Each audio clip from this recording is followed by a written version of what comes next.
Je vous remercie, Monsieur le Président. C'est cette semaine, donc on le sait, que la plupart de nos États membres lancent la première vague de vaccination contre la grippe A.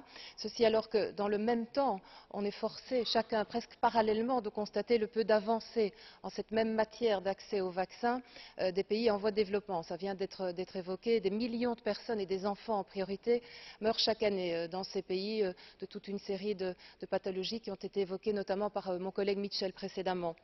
Alors, je ne suis pas en train de dire que la solution est simple, notamment, pas seulement, mais notamment parce que la question de l'accès au vaccin n'est pas tout à fait comparable à celle de l'accès aux médicaments, avec au moins deux spécificités, je vais dire, le nombre réduit de producteurs et la maîtrise qui reste difficile de la chaîne du froid.